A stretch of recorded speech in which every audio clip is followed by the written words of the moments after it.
ওই যে ক্যামেরা বন্দি, এই ক্যামেরা কোথায় পেল বিজ্ঞানী? ওই চিত্রগুপ্তের কাছে গবেষণা করে, বিশ্লেষণ করে, গবেষণা করে, হাজার হাজার বছর গবেষণা করে এই ক্যামেরা সৃষ্টি করেছে। এরকম একটা কাটা ক্যামেরা আছে মন্দিরে, দুটা দশটা মন্দিরের কথা, হাজার হাজার লক্ষ লক্ষ কোটি কোটি ক্যামেরা ওই চিত্রগুপ্তকে দিয়েছে। সব এই মহাজগতে যা করবেন সব আমার চিত্রগুপ্ত লিপিবদ্ধ করে রাখবে। আপনি হাত তুলবেন ক্যামেরাতে, ক্যামেরা যারা দেখে হাত তুলেছেন কিভাবে সেটাও দেখবেন। কাউকে চুরি করে কারো হাত ছিঁড়ে দিয়েছেন সেটাও থাকে। ওই চিত্রগুপ্ত সব লিপিবদ্ধ করে রেখেছে। কোথায় দেখাবে? যদি কোনো আসামি কুকর্ম করে, কোথায়? ওই কোটের মধ্যে যে ভিসিডি প্লেটে ঢুকায় দেয় না, ওই চিত্রগুপ্ত সব ভিসিডি আরম্ভ করে দেবে।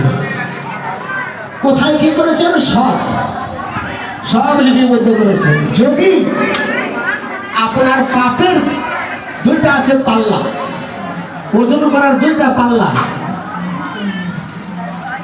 ডিজিটাল পাল্লা নয়, এক পাটখানা এক ওজনে সব কিছু ওজন করবেন তা নয়, দুইটাই পাল্লা। একটা হলো ধর্মের পাল্লা, আর একটা ওই যে চুরি করেছেন ওটার পাল্লা। হয়তো বাসে বাসে বাদাম খাচ্ছেন, লুকায় লুকায় ঘুমাচ্ছেন, ওই আরেকদিকে আরেক পাল্লা। সব পাল্লা দেখবে সমান যদি হয় তাহলে মানব জনক, সমান যদি হয় তাহলে মানব জনক, মানে ভগবান আরেকবার চান্স দেবে। কেন বলেছে? শ্রীমদ ভাগবত গীতায় বলেছে, গীতা শুনতে শুনতে যদি কোনো ভক্ত মারা যায় আবার মানুষ হয়। আমি বলছি কি গীতায় বলছে,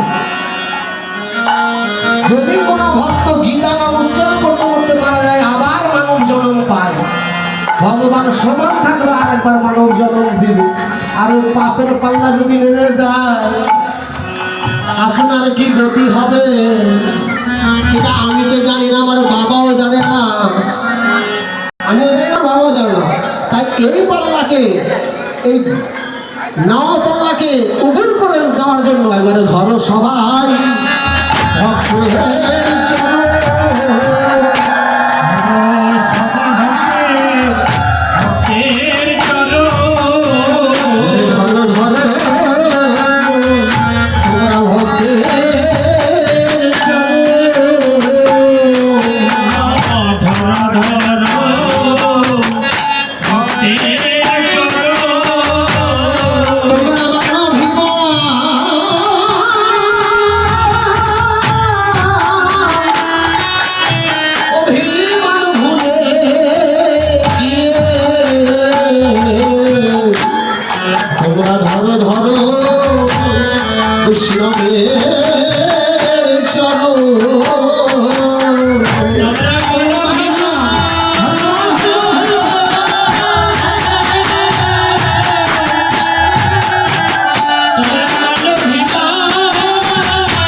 বৈষ্ণব সঙ্গ, এমন বৈষ্ণবের চরণ ধরি আর কি পাওয়া যাবে?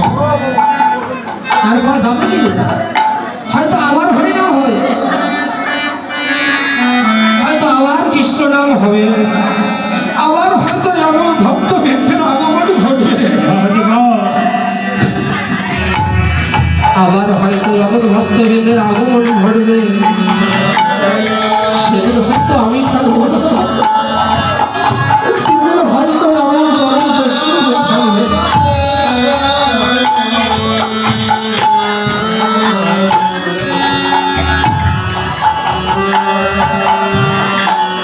নমঃ